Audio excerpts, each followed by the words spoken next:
जमीन से 480 फीट ऊंचे 4500 साल पुराने इस पिरामिड के अंदर ऐसा क्या था जिसको सिर्फ देखने के लिए रिसर्चर्स ने एक रोबोटिक कैमरा पिरामिड के अंदर भेजा। एक जगह पर आकर रोबोटिक कैमरा रुक गया क्योंकि अब उसके सामने पत्थर का एक स्लैब था। रिसर्चर्स का मानना था कि इस स्लैब के पीछे जरूर कोई ऐसा राज छुपा है जो पिछले 4500 सालों से दफन है। ये राज इनको हर कीमत पर जानना था, इसलिए उन्होंने रोबोट के आगे एक ड्रिल मशीन लगाई जिसने उस पत्थर के स्लैब में बारीक छेद कर दिया। अब इस छेद के अंदर एक कैमरा भेजा गया जिसने स्लैब के उस पार एक ऐसा मंजर देखा जो पिछले 4500 सालों से किसी ने भी नहीं देखा था। ज़ेम टीवी की वीडियोस में एक बार फिर से खुशामदीद। नाजरीन, मिस्र यानी इजिप्ट में टोटल 138 ऊंचे तरीन पिरामिड्स मौजूद हैं जिन्होंने पिछले हजारों सालों से दर्जनों अर्थक्वेक्स और कई खतरनाक तूफान का सामना किया, लेकिन मजाल है इनमें से कोई एक भी इधर से उधर हुआ हो। इनमें से सबसे ऊंचा और बड़ा pyramid the great pyramid of Giza कहलाता है और इस पिरामिड की बेस का एरिया 13 एकर्स है। यानी इस पिरामिड के अंदर हैरत अंगेज तौर पे एक दो नहीं बल्कि पूरी 9 फुटबॉल फील्ड्स आराम से फिट आ सकती हैं। एक एस्टीमेट के हिसाब से इस पिरामिड में टोटल 23 लाख बड़े बड़े पत्थरों का इस्तेमाल हुआ, जिनमें से कई पत्थरों का वजन 50 टन भी था। अगर इसके टोटल वजन का अंदाजा लगाया जाए तो इस पिरामिड का वजन 60 लाख टन है, जो 12 बुर्ज खलीफा के वजन के बराबर बनता है। लेकिन इतने ऊंचे और आलीशान पिरामिड्स बनाने का आखिर मकसद क्या था? हजारों साल पहले जब इंसान के पास कोई टूल्स भी मौजूद नहीं थे, तब इन पिरामिड्स की दीवारों को कैसे इंच बाय इंच लेवल किया गया? कैसे 50 टन वजनी पत्थरों को स्क्वायर शेप में काटकर बगैर क्रेन के ही 480 फीट ऊंचाई तक पहुंचाया गया? और इनको बनाने में ऐसे कौन से इंजीनियर्स का हाथ था जिन्होंने इन पिरामिड्स को अर्थक्वेक प्रूफ के साथ साथ इनकी तमाम साइड्स को एग्जैक्टली 51.5 डिग्री के एंगल पे सेट किया? ये सब आप जान सकेंगे आज की इस वीडियो में। तो आइए शुरू करते हैं। Challenge number 1। कई सदियों से मुख्तलिफ रिसर्च टीम्स इस पिरामिड की कंस्ट्रक्शन टेक्निक जानने के लिए सर जोड़कर बैठी थीं कि आखिर इस पिरामिड की हर side exactly north, south, east और वेस्ट पे बगैर कंपास के कैसे सेट की गई होंगी। कई एक्सपर्ट्स का मानना है कि उस टाइम के आर्किटेक्ट्स ने सबसे पहले ऐसी जमीन तलाश की होगी जो लाखों टन वजनी पत्थरों का वजन झेल सके। उसके बाद पोलर स्टार्स यानी वो सितारे जिनकी मदद से अर्थ के पोल्स का पता पड़ता है, उनकी मदद से पिरामिड की हर साइड को मार्क किया गया। ना कोई कंपास और ना ही कोई ऑप्टिकल इंस्ट्रूमेंट, सिर्फ इस बेसिक टेक्निक से हजारों साल पहले इस पिरामिड की डायरेक्शन सेट की गई और वो भी 0 एरर्स के साथ। Challenge number 2। अगला चैलेंज था जमीन को लेवल करने का। जिस 13 एकड़ की जमीन पर इस पिरामिड को बनना था, उसका लेवल थोड़ा सा भी आउट होता तो 23 लाख पत्थरों के इस पहाड़ का खड़ा होना बिल्कुल भी मुमकिन नहीं था। अब इस जमीन को लेवल करने के लिए उस टाइम के इंजीनियर्स के पास ना ही लेजर लेवलर था और ना ही बबल लेवल। एक्सपर्ट्स का मानना है कि कंस्ट्रक्शन साइट की चारों साइड्स पर खड्डा करके उसमें पानी डाला गया होगा और फिर एक साइड के पानी के लेवल से दूसरे साइड के पानी के लेवल को मैच किया गया होगा। जो जमीन का हिस्सा पानी के लेवल से मैच नहीं कर रहा होगा, उसको छेनी और हथौड़ों की मदद से काट कर लेवल किया गया होगा।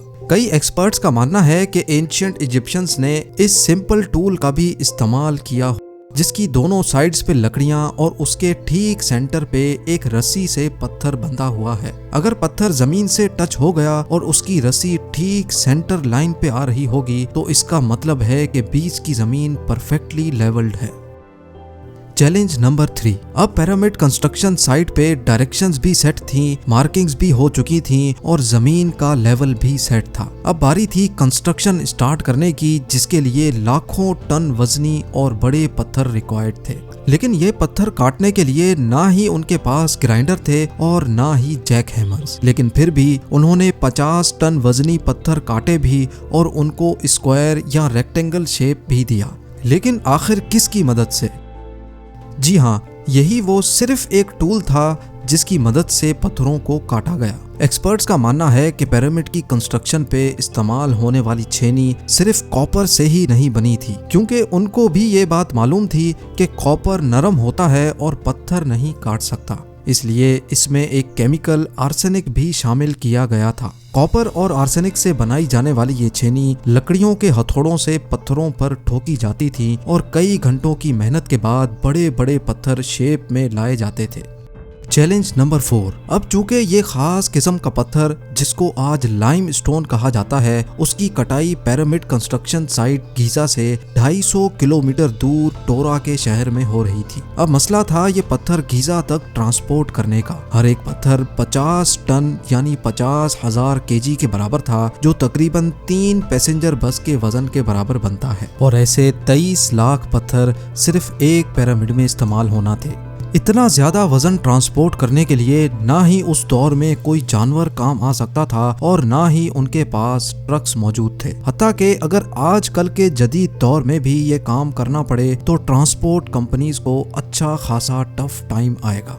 हैरत अंगेज तौर पे ये काम वर्कर्स और कश्तियों की मदद से किया गया। जी हाँ, टोरा और गीजा के दरमियान मौजूद रिवर का फायदा उठाया गया और बड़ी बड़ी कश्तियों में पत्थर लाद कर पिरामिड साइट पर पहुंचाए गए। एक्सपर्ट्स का मानना है कि ये काम इतना आसान नहीं था। शिप्स में इतने बड़े पत्थर की लोडिंग और अनलोडिंग में कम से कम भी 500 मजदूरों की आर्मी एक ही वक्त में लगाई गई होगी। Challenge number 5।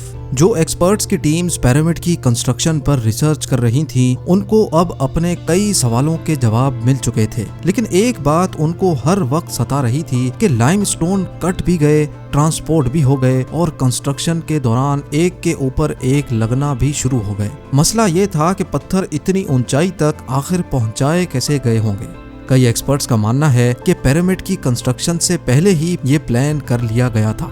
या तो ये स्पाइरल ट्रैक के जरिए ऊपर गए होंगे या फिर जिग जैग तरीके से, लेकिन ये बात तो तय है कि 50,000 केजी के पत्थर ऊपर मजदूरों की आर्मी की मदद से ही खींच कर गए होंगे। Challenge number 6। बात सिर्फ लाखों मजदूरों छेनी हथौड़े से लाइमस्टोन काटने और इतने बड़े पत्थरों को ट्रांसपोर्ट करने की ही नहीं थी। इस पिरामिड के अंदर कंपार्टमेंट्स, उनके अंदर जाने का रास्ता और कई छोटी छोटी सुरंगें भी बनाई गई थी। बाकी सब चीजें तो ठीक थी, लेकिन एक चीज एक्सपर्ट्स को हैरान कर गई और वो ये थी कि अंदर के कंपार्टमेंट्स में जो पत्थर इस्तेमाल हुआ था वो लाइमस्टोन नहीं बल्कि ग्रेनाइट था। जी हाँ, ग्रेनाइट एक ऐसा पत्थर है जो डायमंड के बाद दुनिया का सबसे सख्त तरीन स्टोन माना जाता है।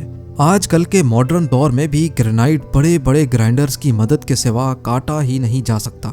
दुनिया भर से कई आर्कियोलॉजिकल एक्सपर्ट्स को पिरामिड का विजिट भी करवाया गया, लेकिन किसी को भी इस बात का सुराग नहीं मिला कि 4500 साल पहले इजिप्शियंस ने ग्रेनाइट जैसे ठोस पत्थर को इतनी सफाई से कैसे काटा था।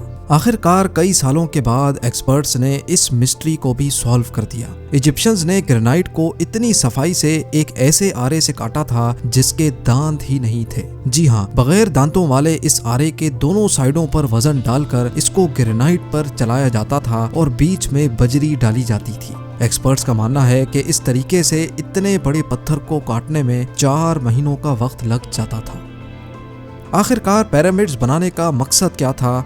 इन पिरामिड्स को बनाने में कितने मजदूर एक ही वक्त में काम करते थे? और रोबोटिक कैमरा ने जब पिरामिड के अंदर पत्थर के स्लैब में सुराख किया तो उसके अंदर वो कौन सा मंजर देखा गया जो पिछले 4500 सालों से किसी ने भी नहीं देखा था? ये सब और इससे भी ज्यादा आप जान सकेंगे इस वीडियो के पार्ट 2 में। आप लोगों के प्यार भरे कमेंट्स और लाइक्स का बेहद शुक्रिया। मिलते हैं वीडियो के अगले शानदार पार्ट में।